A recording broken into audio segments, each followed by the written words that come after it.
about 10 days later. But I enjoyed it nevertheless when I did read it. And those dainty little verses have been ringing in my head ever since I read them. I must thank you ever so much. And though I don't like to appear greedy, still if you have anyone like them, please send them down my way. Your name is quite familiar to me from seeing your poems in different papers. I am so sorry to say I have done very little, and it seems I cannot possibly find the time to write without it. I have never done any work for the Ladies' Home Journal, I'm sorry to say. You asked my opinion about Negro dialect in literature? Well, I frankly believe in everyone following his best. If it is so that one has a special aptitude for dialect work, why it is only right that dialect work should be made a specialty. But if one should be like me, absolutely devoid of the ability to manage dialect, I don't see the necessity of cramming and forcing oneself into that plane because one is Negro or the other is Southern. Don't you think so? I hope I'm not treading on your coins. Somehow, when I start a story, I always think of my folk characters as simple human beings, not as tied or raised on an idea, and I seem to be on more friendly terms with them. I must not write anymore as the night grows old and tomorrow's duties ought to be faced. I shall be pleased to hear from you soon, and yours, very true, Alice Ruth Moore. Quadrant of African Americans who in letters, speeches, and articles articulated the plight of their enslaved brethren. Southern Democrats flaunted their control of the South by openly advocating violence against African Americans and their sympathizers. The legacy of activism was carried out through churches, schools, organizations, and families.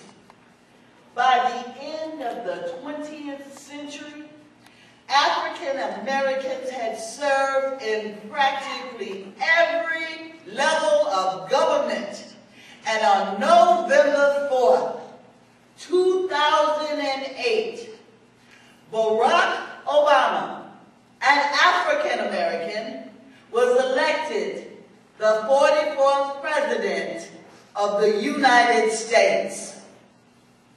President Allen said, I have this day received your obliging epistle, and am greatly satisfied with your reasons respecting the Negroes, and think highly reasonable what you offer in vindication of their natural rights.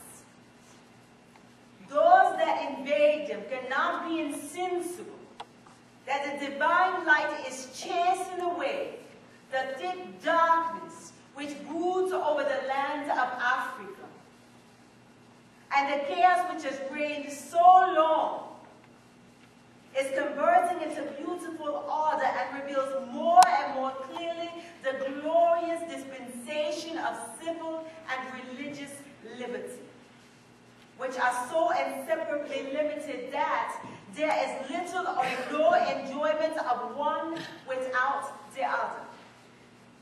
Otherwise, perhaps, the Israelites had been less solicitous for their freedom from the Egyptian slavery. I do not say they would have been contented without it. By no means. For in every human breast, God has implanted a principle which we call love of freedom. Dear readers, I am here amongst the ashes of my old home in Rochester, New York. And as soon as I learned of the fire, I hurried here from Washington and have been here ever since.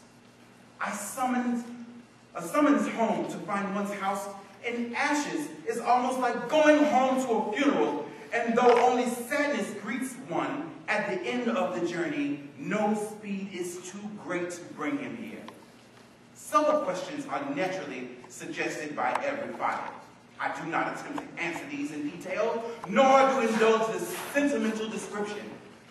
One thing I do know is that while in Rochester is amongst the most liberal of northern cities, it is people amongst the most humane and highly civilized, but it's nevertheless has its full share of the Ku Klux spirit, which makes anything owned by a colored man a little less secure and respected. And when owned by a white citizen, I arrived in Rochester at 1 o'clock at night in the thick darkness, drenching rain, and not knowing where my family might be. I applied for shelter at 2 of the nearest hotels and was refused by both. Both the convenient excuse that we are full, till it's known that my name was Frederick Douglass when the room was readily offered to me. Through the house was full, such treatment as does it not tend to make a man secure either in his personal property or home. The spirit which would deny a man shelter in a public house needs but little change to deny him shelter even in his own house. It is the spirit of hate, the spirit of murder, the spirit that would burn a family in their beds. I may be wrong, but I fear that the sentiment which repelled me at Congress Hall burnt my house, scorched and charred by recovery. Much was saved by the way of furniture, and much was lost, and much was damaged. My loss was not covered with insurance, and it will reach from $4,000 to $5,000. Assured of the sympathy of my readers in this calamity, I have felt at liberty to make this brief statement and an apology for absence from my post to public duty, which after all will not be long. I am extremely flattered that you have been taking cognizance of my stand on civil rights.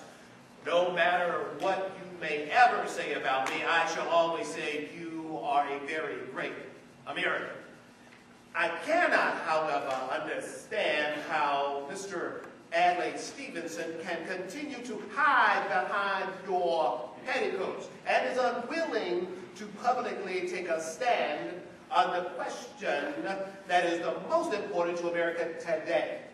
I am certain that you agree with me that America is being judged not on rigid price supports, highland oil, natural gas, nor private versus public power, but on human decency, freedom, and the right to vote.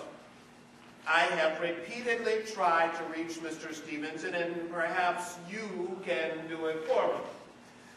Will he publicly himself state his position on school integration in the South specifically, and just what he would advocate doing when school officials defy federal court orders and all due process has been exhausted at the state level?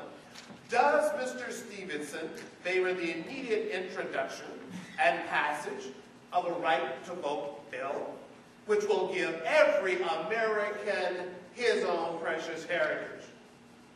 These are the issues, in my opinion, which are the most important in America today.